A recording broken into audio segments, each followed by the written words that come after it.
esses eventos, sobre esses acontecimentos na igreja. Amém, querido? Eu quero convidar você agora, nós vamos estudar um texto, eu quero convidar você a ficar de pé. Um texto que se encontra no Evangelho de Lucas,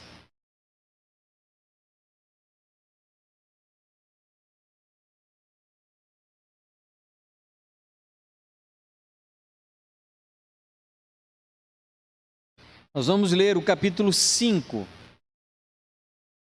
a partir do versículo 17 até o versículo 26.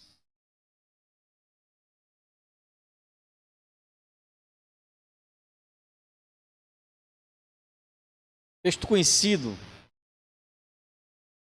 Talvez você não ouça nenhuma novidade. Se for novidade, você ouça com um coração diferente. Diz assim a palavra do Senhor no Evangelho de Lucas, capítulo 5, versículo 17 até o versículo 26. E aconteceu que num daqueles dias, Jesus estava ensinando e achavam-se ali assentados fariseus e mestres da lei, vindo de todas as aldeias da Galiléia, da Judéia e de Jerusalém.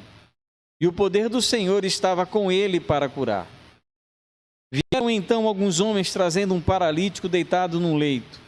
Eles procuravam levá-lo para dentro e colocá-lo diante de Jesus. E não encontrando uma forma de fazer isso por causa da multidão, subiram ao telhado e por entre as telhas desceram um paralítico no seu leito, deixando-o no meio das pessoas diante de Jesus. Vendo-lhes a fé, Jesus disse ao paralítico: Homem, os seus pecados estão perdoados. E os escribas e fariseus começaram a pensar.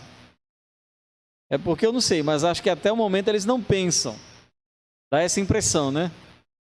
Mas eles começaram a pensar alguma coisa muito específica. Quem é este que diz blasfêmias? Quem pode perdoar pecados a não ser um que é Deus? Jesus, porém, conhecendo o pensamento deles, disse: O que vocês estão pensando em seu coração? O que é mais fácil dizer: os seus pecados estão perdoados, ou dizer: levante-se e ande? Mas isto é para que vocês saibam que o Filho do Homem tem autoridade sobre a terra para perdoar pecados. E disse ao paralítico: Eu digo a você, levante-se, pegue o seu leito e vá para casa. E imediatamente ele se levantou diante de todos, e pegando o leito em que até então estava deitado, voltou para casa glorificando a Deus. Todos ficaram muito admirados, davam glória a Deus e cheios de temor diziam: Hoje vimos coisas extraordinárias. Pai, que o Senhor nos faça também ver coisas extraordinárias. Talvez não um paralítico andando, mas talvez alguns corações aqui precisam desse descer, estar diante do Senhor, para que alguma maravilha aconteça, alguma coisa incrível aconteça dentro de nós. E que o instrumento do Senhor essa noite seja a tua palavra, que ela fale conosco, porque a palavra do Senhor é a voz do Senhor. Não é a palavra que não fala, é o nosso coração que não recebe. Mas que nessa noite nós recebamos a palavra do Senhor, não como palavra de homens, mas como a palavra de Deus. Em nome de Jesus. Amém. Podem sentar. Texto muito conhecido, muito interessante, de uma das várias curas operadas pelo Senhor Jesus. Quando eu estava lendo esse texto e falando sobre esses personagens descritos no Evangelho de Lucas, especificamente esses cinco homens, talvez amigos, talvez parentes, eu penso que talvez tenham sido amigos que se apresentaram perante o Senhor para obter a cura de um deles, do paralítico. Eu acabei lembrando, estudando esse texto, sobre alguns amigos que passaram pela minha vida. E eu não sei você, mas tem coisas que a gente só tem coragem de fazer se for com um amigo. Já passou por isso? Aquela loucura? Eu não fui crente a minha vida toda. Me converti em 92, quer dizer, antes de 92, tinha coisas que eu fazia só com amigo, porque fazer sozinho ou você tem muito medo ou tem muita vergonha, não é? Então você fazia com seus amigos que eram, claro, do mesmo nível de loucura que você tinha. Eu fiz coisas das quais não me orgulho e não tenho nenhum tipo de saudade. Dos amigos eu tenho. Bons amigos, amigos que me ajudaram em momentos de luta e dificuldade. E esse texto aqui da cura do paralítico é um texto que fala sobre 5 amigos. Esse milagre que nós lemos agora no Evangelho de Lucas é um daqueles milagres que aparecem nos 3 evangelhos sinóticos. Aparece em Mateus, em Marcos e em Lucas. O texto de Lucas, ele é um pouco mais esmiuçado, ele é um pouco mais detalhado. Por isso eu decidi fazer uso sem menosprezar, na verdade também fazendo a leitura com os olhos em Mateus e Marcos, mas eu decidi então usar esse texto de Lucas porque ele me pareceu um pouco mais completo. Esse milagre que é descrito nesse texto, ele acontece em Cafarnaum, que era uma região onde o próprio Senhor Jesus fixou durante algum tempo a sua residência, onde ele ensinou e onde ele realizou muitos outros milagres. Inclusive, vários dos seus apóstolos eram da região de Cafarnaum. Discípulos, seguidores também vinham dessa região. Nessa ocasião em que Jesus ele opera esse milagre, ele está numa casa ampla, acompanhado por pessoas que enchiam o lugar a ponto de não ter mais espaço sequer à porta de entrada. Não tinha mais lugar. Talvez fosse uma casa alugada pelo próprio Senhor Jesus para passar esse tempo, para desenvolver seu ministério na região.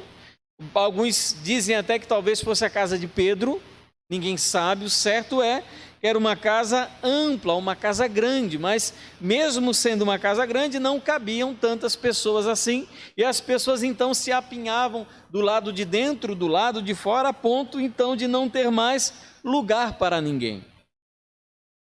Fariseus, inclusive mestres da lei, se deslocavam de outras regiões para aquele lugar a fim de conhecer esse homem que ensinava e pregava naquela região, um homem que estava se tornando famoso. Jesus ainda não está no auge do seu ministério terreno, ele está no começo. Então aquele homem famoso, aquele homem que começa a atrair seguidores, os fariseus e mestres da lei se encaminham até aquela casa para compreender, para descobrir que tipo de doutrina aquele homem ensinava, talvez no intuito de dar aquele selo farisaico de qualidade, né? Dizer, esse daí prega como nós devemos pregar.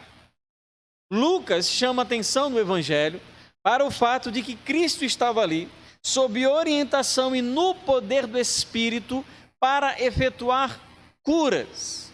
Ou seja, o texto ele tem de alguma maneira centralizado e focalizado nesse ato de Cristo em curar. Lembrando, como nós falamos, que curas são sinais, mostram quem é o Senhor Jesus. E nós chegamos então aí, versículo 17. Aconteceu que num daqueles dias, Jesus estava ensinando e achavam-se ali assentados fariseus, mestres da lei, vindo de todas as regiões da Galiléia, Judéia, Jerusalém, e no poder do Espírito Santo ele estava ali para curar. Nós falamos então sobre essa casa onde ele estava, onde ele se encontrava. Muitas pessoas então afluíam para aquele lugar a fim de ouvir o que ele estava ensinando.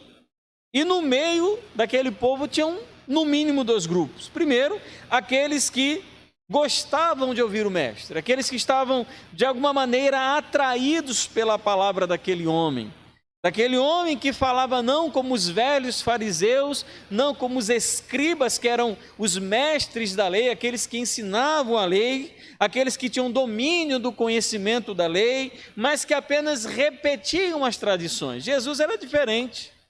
A maneira de Jesus ensinar, por parábolas, ele curava as pessoas, ele tocava nas pessoas, ele tinha um contato próximo com todos, não apenas com a alta estirpe religiosa do lugar. Ele era um homem do povo, e isso atraía, porque isso era muito diferente.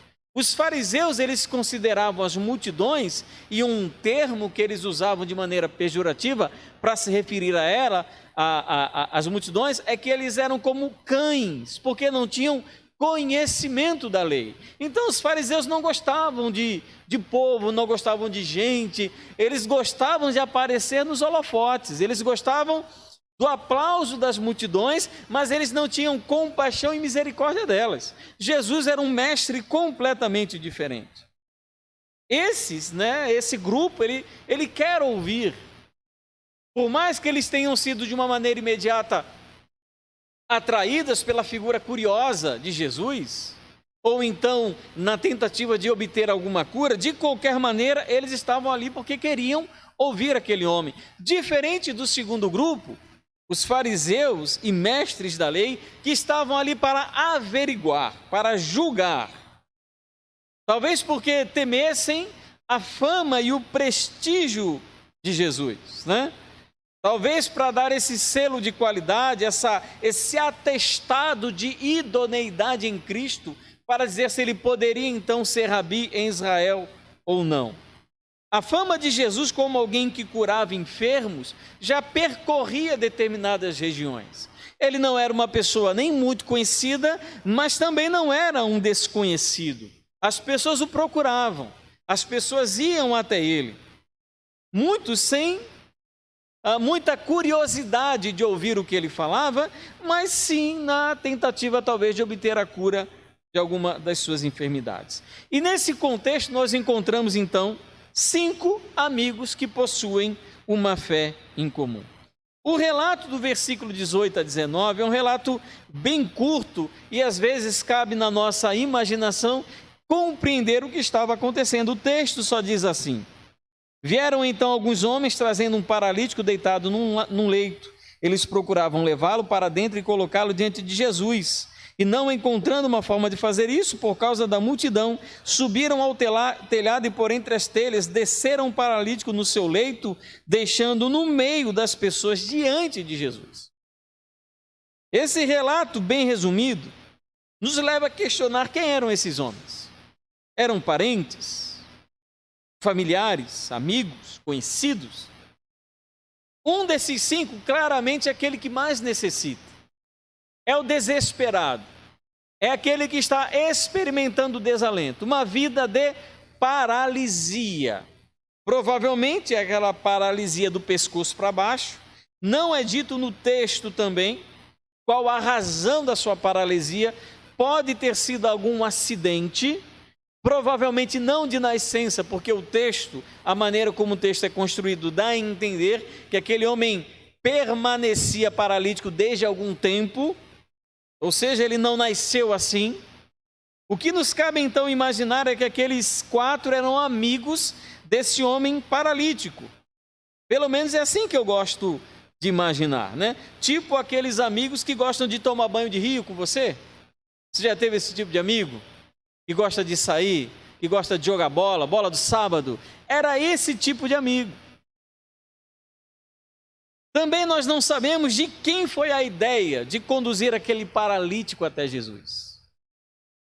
Quem foi a ideia? Já passou isso para a sua cabeça quando lê esse texto? Quem pensou? Quem soube que Jesus estava chegando? Talvez a nossa atitude primeira, ao invés de pensar naquela pessoa que precisava, era pensar em nós. Não, eu vou lá, eu preciso conhecer quem é Jesus. E alguém desse grupo, talvez os 4, sabendo da presença de Cristo em Cafarnaum, chegaram à conclusão de que nós precisamos levar o nosso amigo até Jesus, porque Jesus ele pode curá-lo. Ele vai conseguir tirar esse nosso grande amigo dessa situação. Imagina aí, você com seus 4 amigos, tem um amigo que era companheiro, show de bola, brincava com você, jogava bola com você, iam para o cinema juntos, e por uma infelicidade do destino, ele simplesmente se tornou paralítico, talvez num acidente de carro, talvez mergulhando num açude, numa lagoa, ou até no mar. Alguma coisa aconteceu que aquele seu amigo ficou paralítico, o coração daqueles 4 ficou quebrado. Então, quando eles sabem que Cristo está naquela região ensinando e recebendo as pessoas, que a casa dele está aberta, a decisão daqueles 4 não é deixar o paralítico, já que ele não pode andar. Na verdade, a decisão é de conduzir aquele que não pode andar até a pessoa de Jesus para que Jesus o cure. E o que acontece, ao invés de irem os 4, deixando o paralítico impossibilitado em casa, eles decidiram conduzir aquele amigo até Jesus. Agora, existe algo no texto que é bem claro. Todos os 5 amigos tinham fé. Todos os 5 amigos tinham fé. Quando Jesus ele se depara com aquela cena daquele homem estendido num leito, à sua frente, o texto diz, e ele viu que eles tinham fé. Não era a fé do paralítico, era uma fé comum dos 5. Isso é muito interessante. É o que a gente chama de fé coletiva, de fé comunitária. É algo que acompanha o grupo, não acompanha apenas o indivíduo. Por que aquele paralítico está ali? Primeiro, porque ele tem fé. E segundo, porque ele tem amigos que também têm fé. E na nossa vida espiritual, não há nada mais precioso do que andar com pessoas que igualmente conosco possuem fé. Aqueles homens, então, eles despendem grande trabalho para descer aquele jovem ao destelhar a casa de uma pessoa desconhecida e colocá-lo na frente de Jesus. Você imagina o trabalhão. Primeiro o texto diz que eles chegaram na casa, tentaram passar pela porta, não conseguiram, tentaram colocar ele pela janela, não deu certo, e agora? O jeito que tem ir para casa. Infelizmente, é esperar outra oportunidade. Não. Tem um lugar que a gente consegue passar, que é pelo telhado. Vamos passar o paralítico pelo telhado. Eu não sei se algum dos 4 disse, meu irmão, que ideia louca, que ideia maluca é essa, rapaz? Mas você lembra que eu falei, tem coisa que a gente só faz com os amigos? Vamos. Eles subiram no telhado, não é dito se por escada ou alguém subindo e puxando o pobre do paralítico por cima do telhado. O certo é que eles subiram no telhado, tiraram as telhas, se é que eram telhas. Alguns comentários vão falar que aquilo era um telhado de barro seco, como era típico da Palestina. Eles quebraram o teto da casa e colocaram aquele paralítico para descer por cordas naquele buraco feito no teto. E ele então é colocado sobre Jesus. O que esses 5 homens têm, eu acho isso muito interessante e importante para nós nessa noite, é entender o tipo de fé que eles tinham. E talvez seja necessário para nós avaliar se a nossa fé é uma fé genuína, com base na fé que aqueles homens tinham, atestada pelo próprio Jesus. Eles não achavam que tinham fé. O próprio Senhor Jesus disse que eles tinham fé. Então, como se caracteriza essa fé? Primeiro, aí você pode comparar com a fé que você tem. A fé que aqueles 5 tinham era uma fé cristocêntrica. Eles estavam ali por causa de Jesus. Eles confiavam e acreditavam em Jesus. A verdadeira fé, a fé genuína, é uma fé que é depositada na pessoa do Mestre, naquilo que ele pode fazer, naquilo que ele pode operar, na sua figura, na sua pessoa, na sua autoridade como Criador, como Senhor e como Deus. Então a nossa fé, para ser uma fé genuína, uma fé verdadeira, ela não deve ser colocada em pessoas, não deve ser colocada em objetos, em circunstâncias e nem em maneiras de orar de maneira adequada ou não adequada. A fé genuína e verdadeira é unicamente a fé depositada em Jesus Cristo. E aqueles homens tinham esse tipo de fé. Eles acreditaram, eles confiaram no Senhor, por isso desprenderam todos os tipos de esforços para fazer com que o amigo deles chegasse até a presença do Senhor. Então, primeiro, a sua fé, ela é depositada em Jesus, ou a sua fé é depositada no seu dízimo, ou a sua fé é depositada na sua religiosidade, ou na sua capacidade de manipular a Deus através das suas orações, citando versículos bíblicos, tentando convencer a Deus a fazer aquilo que você acha que ele deve fazer. A fé genuína é depositada na pessoa de Jesus, naquele que ele pode fazer ou que ele quer ou não fazer. Primeiro, e esses homens tinham essa fé genuína. Segundo, esses homens tinham uma fé genuína porque a fé deles era uma fé amorosa, era uma fé voltada para os outros. Fé que fala apenas sobre si, uma fé egoísta, não é uma fé genuína. Aqueles homens tinham fé para que outra pessoa fosse abençoada, para que outra pessoa fosse bem-sucedida, para que outra pessoa estivesse na presença do Senhor. Esse é o tipo de fé genuína, uma fé que pensa no próximo. Qual o espaço, amados, que o próximo ocupa na nossa oração?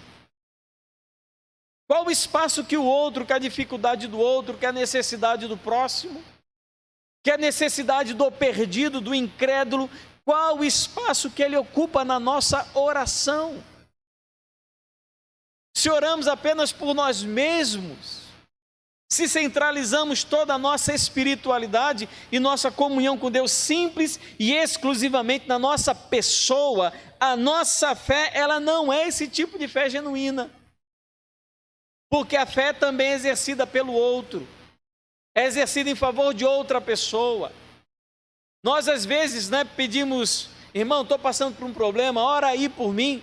E a gente não ora, a gente não lembra, não pede, não intercede por aquela pessoa, porque o problema não é nosso. O problema não é meu, não me incomoda, não dói na minha alma, não dói no meu coração, não traz problema para o meu casamento, não me impede de pagar boleto, então não tem nada a ver comigo, então nada disso me incomoda. A fé desses homens é genuína porque ela não é voltada para questões egoístas e pessoais, é voltada para outra pessoa que precisa muito mais do que eles. Terceiro, a fé desses homens é genuína porque a fé que eles têm é uma fé operosa, eles agiram. Eu entendo e sei que em momentos da nossa vida, estamos tão prostrados que somos como aquele paralítico, enfermos sem poder nos movimentar espiritualmente, problemas sérios dentro da nossa família, do nosso casamento, no nosso trabalho, na nossa vida em geral. Então nós nos sentimos paralisados, só que a maior parte da nossa vida, nós exercemos uma fé que precisa ter um certo tipo de operosidade. Aqueles homens creram, mas ficaram fazendo o quê? Em casa, esperando e orando pela cura do amigo? Não. Nós vamos levar você até Jesus. Imagina, você no sol da Palestina, 4 homens carregando um paralítico num leito, debaixo daquele sol, andando pelas ruas empoeiradas de Cafarnaum, cansando, suando. Chegam diante de uma casa lotada, eles ouvem a voz do mestre, mas não conseguem se aproximar dele. Vamos desistir? Não. Vamos tentar passar pela porta? Não conseguiram pela porta. Vamos tentar passar pela janela? Não conseguiram passar pela janela. O que a gente vai fazer? Não tem mais jeito? Não, tem que ter um jeito. Vamos então passar ele pelo telhado. Tudo isso dá trabalho. Exercitar a fé dá trabalho. É o tipo de fé que você pede a Deus força e vai trabalhar todo dia. Você não fica esperando o pão cair do céu. É aquele rapazinho está pedindo a papai do céu uma mulher de Deus para casar. Essa menina não vai cair do céu, meu irmão. É você que tem que conhecer, tem que procurar, tem que avaliar. Você ora, mas você procura. É aquele marido que está com um casamento em frangalhos, pensando em se separar, abandonar a mulher, está sendo atraído por uma amiga do escritório, e orar só, exercitar uma fé de pedindo e repreendendo todas as sortes de legiões demoníacas, não resolve, a não ser que ele começa a operar com base na fé que ele tem. A fé genuína é aquela fé que nos move a fazer alguma coisa, não nos congela e paralisa. Esses homens tinham esse tipo de fé.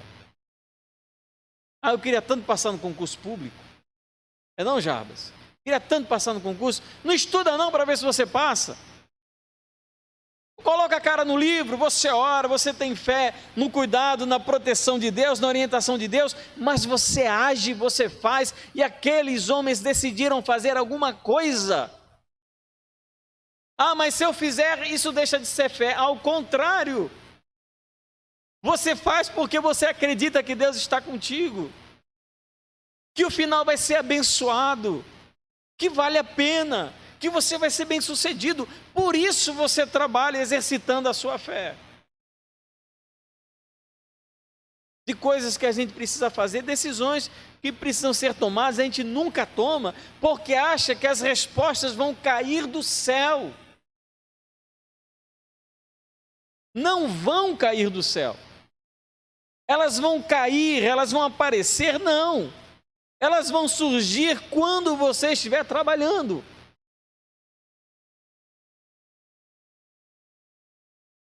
Eles tinham esse tipo de fé, que fazia, que operava.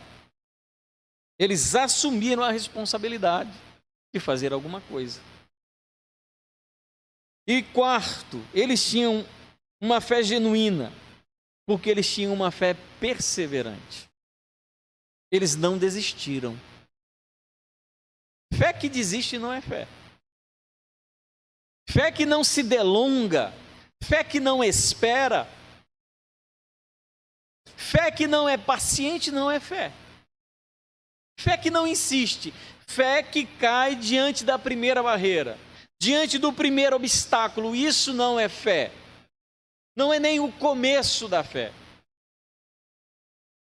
A fé leva você a perseverar, a você acreditar, você confiar, mesmo quando não haja nenhuma razão para continuar crendo.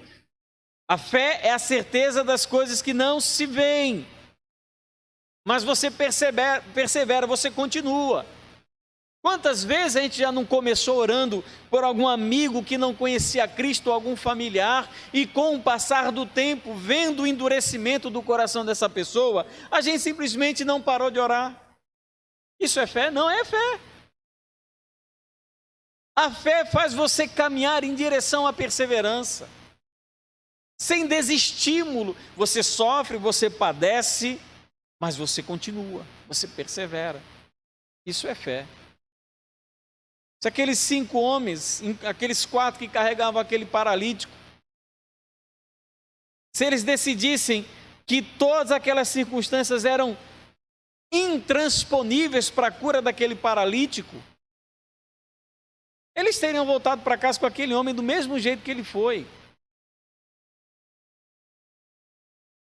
Então, no dia que você estiver paralisado, paralítico espiritualmente, aí você deixa de fazer. Aí você reconhece a tua fraqueza, reconhece a tua incapacidade diante de Deus e diz: Deus, eu não consigo mais. Aí Deus, pela sua graça, pode operar um milagre. Dizer: eu entendo que você está paralítico, mas enquanto não chega esse tempo, tenha uma fé que seja perseverante, insistente, teimosa. Porque a porta se abre, porque nós batemos insistentemente, porque nós recebemos, porque nós pedimos insistentemente. A Bíblia fala sobre a necessidade de orar e não parar de orar. Uma das grandes marcas da fé, justamente a perseverança. Esses homens se caracterizavam na genuinidade da sua fé, porque ela era cristocêntrica, porque ela era amorosa, porque era operosa e era perseverante. Esse é o tipo de fé que eu quero ter. Não vou dizer que eu tenha, que minha fé é perfeita, amadurecida, que eu sou capaz de suportar todo tipo de dificuldade, que eu subiria num telhado com um paralítico para colocá-lo perante o Senhor Jesus. Eu não vou dizer que eu faria isso, mas eu vou dizer que eu quero. Que para mim é um grande desafio. Ao chegar então aquele homem diante do mestre, versículos 20 a 24, ninguém diz nada e nem pergunta nada. Quer dizer, alguém coloca um paralítico na sua frente, para mim a necessidade ali está clara. É dito apenas que o Senhor, vendo a fé que eles tinham, disse: os seus pecados estão perdoados.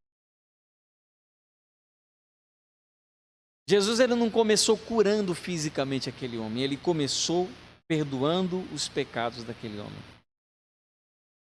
O pecado não é apenas um dos problemas da nossa humanidade, mas é o maior dos problemas da humanidade. Não adiantaria nada para aquele homem fisicamente ser curado, ter o seu corpo físico sarado pelo Senhor, mas no seu coração continuar a condenação por causa do pecado. Pecado não é um problema mais, mas é o problema que nós carregamos na vida. Na visão de Cristo, a questão do pecado tem proeminência. É o mais importante a ser trabalhado naquele momento. E ele então disse para aquele rapaz: olha, os teus pecados estão perdoados. O que isso provoca? Revolta. Mas não uma revolta declarada, uma revolta no coração, no interior dos fariseus e dos mestres da lei. Eles começam no coração a acusar o Senhor Jesus de blasfemar, de falar algo que não deveria, algo religiosamente condenável. Inclusive, se Jesus fosse acusado de blasfêmia e condenado como blasfemo, ele poderia ser morto, apedrejado. Quem pode perdoar pecados se não Deus? Eu fico imaginando Jesus, prazer, Deus, está perdoado. Mas ele não fez assim. Como alguém pode perdoar pecados a não ser Deus? E Jesus então confronta o ato interior de perdoar pecados com o ato exterior de uma cura milagrosa. O que parece é que os fariseus eles conversavam no próprio coração. Esse homem está querendo aparecer. Primeiro que ele é um blasfemo, porque só Deus pode perdoar pecados. E outra coisa, ele está fazendo isso porque é muito fácil perdoar pecado, porque ninguém vê perdão de pecado. Eu queria ver se ele tinha capacidade de curar. Eles estavam pensando isso no coração. O que Jesus faz? Para que vocês saibam que o Filho do Homem tem poder para perdoar pecados. Eu digo a esse homem: toma teu leito, levanta, vai embora, vai para casa. E assim aconteceu. Ele tem poder para curar, ele tem poder para perdoar pecados. E essas curas, esse perdão, apontam no texto para a figura divina que é o Senhor Jesus. O povo então fica admirado. Versículos 25 a 26. Perdão dos pecados, curas, não são coisas vistas por essas regiões. Perdão do pecado era algo que envolvia todo um aparato religioso de queimar ofertas, de escolher um animal, de ir até o sacerdote, de ir ao templo. Os pecados deveriam ser declarados, aquele animal morto por causa deles. Esse homem chamado Jesus dispensou toda atividade religiosa e simplesmente declarou que aquele homem estava perdoado. Por quê? Porque ele pode, porque ele é Deus.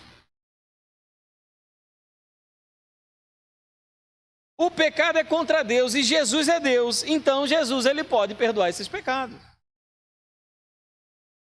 que eu acho interessante é que aquele homem não pediu perdão. Ele não pediu perdão. Ele não disse: Senhor, eu sou um pecador. Não disse nada. Não declarou nenhum perdão. Não sei se no olhar, no coração, aquele homem deve ter demonstrado algum tipo de arrependimento. Mas o texto não diz. Diz apenas que o Senhor Jesus perdoou porque ele quis demonstrar graça para com aquele rapaz. Concluindo, queridos, queria fazer algumas reflexões, aplicações interessantes.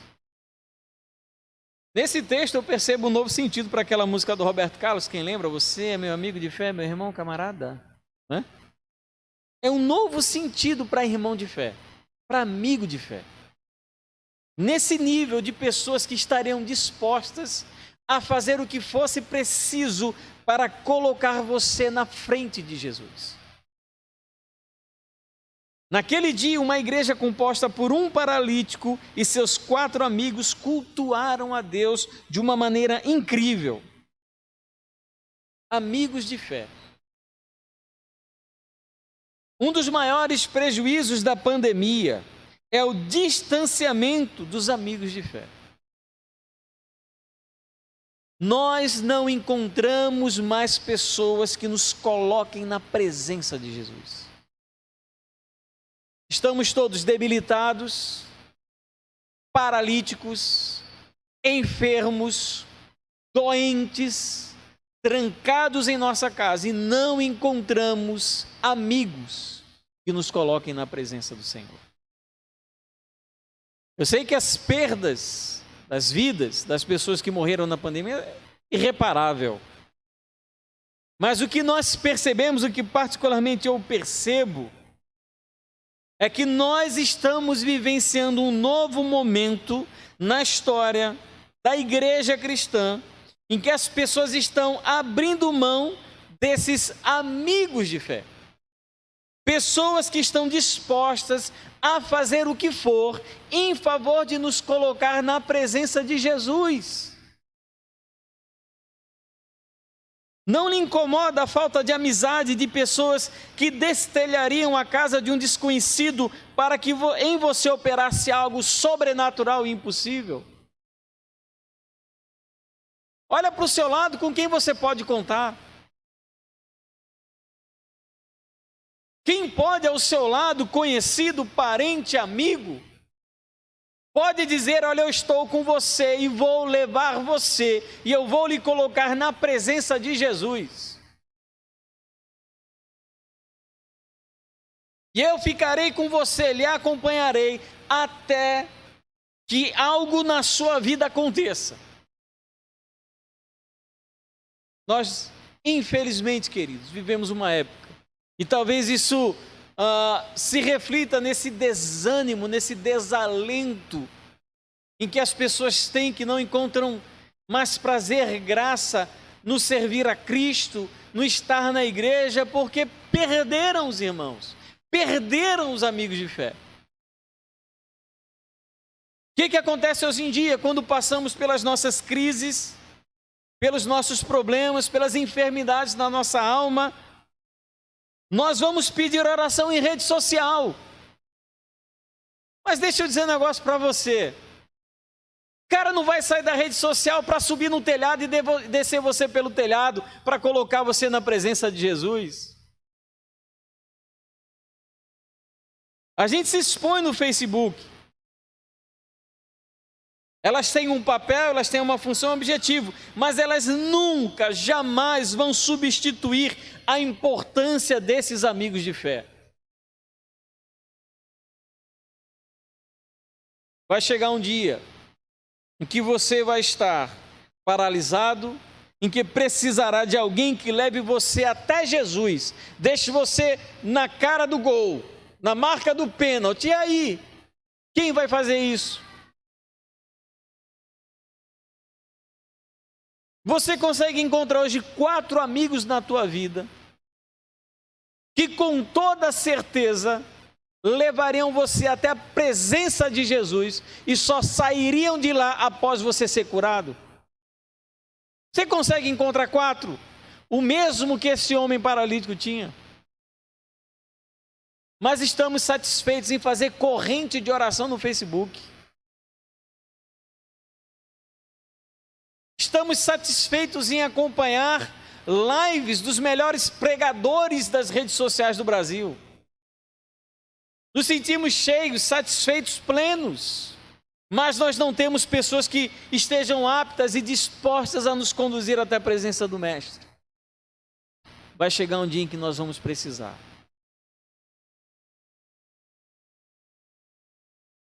Por fim, o mais importante é você saber que orar, e quando você ora, você está colocando alguém na frente de Jesus. Que oração é subir em cima de casa alheia, é destelhar telhado e descer alguém pela corda até a presença de Jesus. Isso é oração. Por quantos você tem orado? Quantas pessoas estão descendo pela corda até a presença do Mestre por causa das tuas orações? Quantas pessoas? Quantos maridos, quantas esposas, quantos jovens, quantos colegas de trabalho, quantos amigos de escola, quantos alunos, quantos companheiros, quantos vizinhos estão descendo à presença de Jesus porque você decidiu orar de maneira perseverante por elas.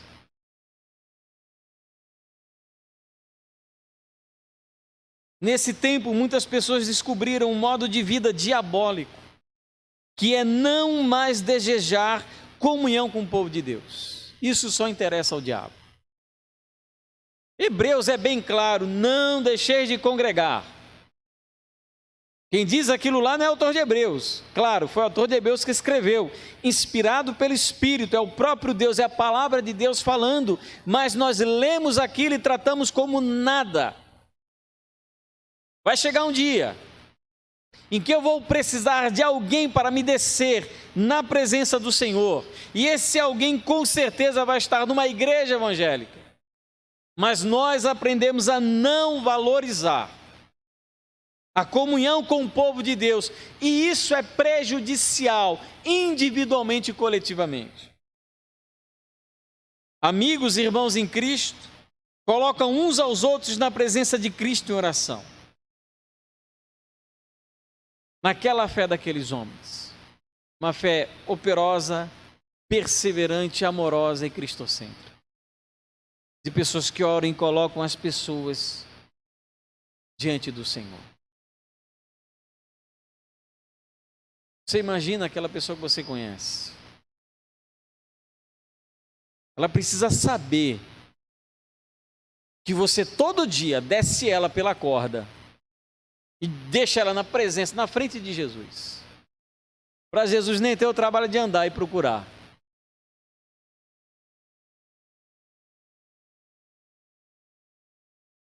Na esperança e na fé de que Ele perdoe e cure aquela pessoa. Queridos, nós desistimos muito fácil dos outros. Nós desistimos. Hoje é muito comum. Hoje está tudo, como diria um sociólogo, esqueci a expressão que ele usa, mas hoje é tudo muito fluido. Tudo muito fugaz, tudo muito passageiro. Os vínculos são extremamente frágeis. Ele usa a expressão líquida, sociedade líquida, amor líquido.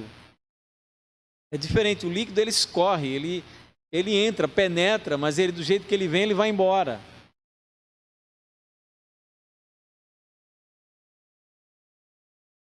E quando nós vemos, queridos, as pessoas destruírem as suas vidas por várias razões,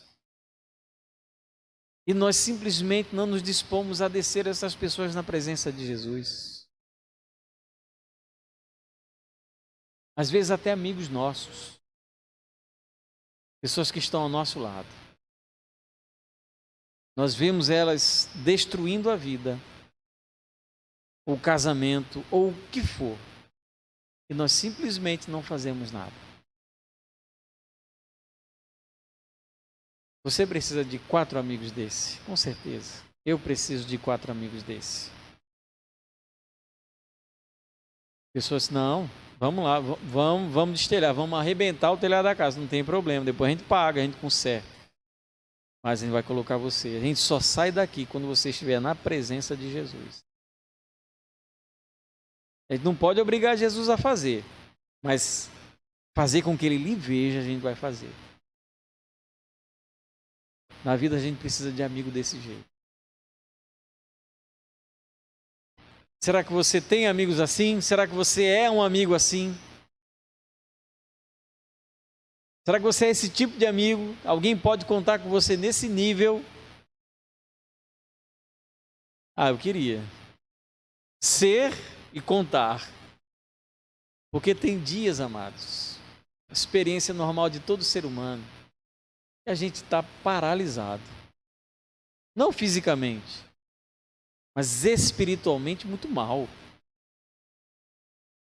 Às vezes emocionalmente destruído, acabado, com o coração em frangalhos, com a alma perturbada. A gente não fica assim, ansioso, depressivo, mal-humorado, trata os outros mal.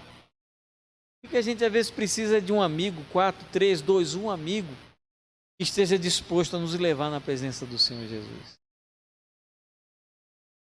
Que a Igreja Batista do Natal seja uma igreja que tenha amigo desse nível. Que aceitem um pastor com limitações que um dia vai precisar de amigos para descer pela corda e colocar na presença de Jesus. Assim como o pastor deve ser um desses amigos. Vamos orar. Vamos levar você até a presença de Jesus. Eu não consigo fazer nada, não. Os sentimentos acerca da minha pessoa e da minha capacidade não são nada bons. Isso é o quê? Isso é orgulho. Eu sou um cara extremamente orgulhoso. Então, o meu critério avaliativo é alto porque eu sou orgulhoso. Isso é um pecado que eu tenho. Mas eu sei que um dia eu preciso de pessoas que estejam do meu lado. Porque tem dia que eu não consigo. Tem dia que vocês não vão conseguir.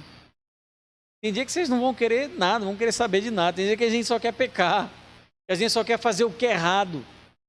A gente não quer nem falar de Jesus, não quer ler Bíblia, não quer orar, não quer cantar louvor. A gente quer cantar Legião Urbana, quer cantar, esses cantores sertanejos aí. É o que a gente quer, o nosso coração. E dentro da nossa miséria, dessa miséria interior de ingratidão, de orgulho, de egoísmo, de insatisfação, de uma vida rude, de um coração amargurado, que a gente precisa é de gente que coloque a nossa vida na presença de Jesus. E todo mundo precisa. Todo mundo precisa. Então vamos fechar os nossos olhos, vamos pedir ao Senhor que do nosso lado sempre tenha amigos de fé. E que eu seja para alguém, para vários, para muitos, um amigo capaz de conduzir aquela vida até a presença de Jesus. Coisa boa. Eu fico imaginando aquela casa, o Senhor Jesus sentado, né? As pessoas elas conversavam sentadas, não tinham cadeiras como nós temos hoje, sentada, aquela multidão sentada e começa a cair aquelas palhas que tem no telhado, né? Começa a cair e as pessoas, claro, o que tinha de conversa com Jesus acabou ali. Todo mundo começou a olhar para cima, aquele buraco sabendo no teto, ninguém entendia nada. E daqui a pouco começa a descer. Olha a cena. Começa a descer uma pessoa lá de cima. E quando aquele homem termina e fica na presença do Senhor, ele consegue perceber a fé que havia no coração daqueles homens. Uma fé capaz de conduzir o Senhor a dizer: os teus pecados estão perdoados. Quantas pessoas, queridos, não morrem por causa de culpa e só queriam encontrar perdão para o que fizeram. Vamos, amados, levar as pessoas e deixá-las na frente de Jesus.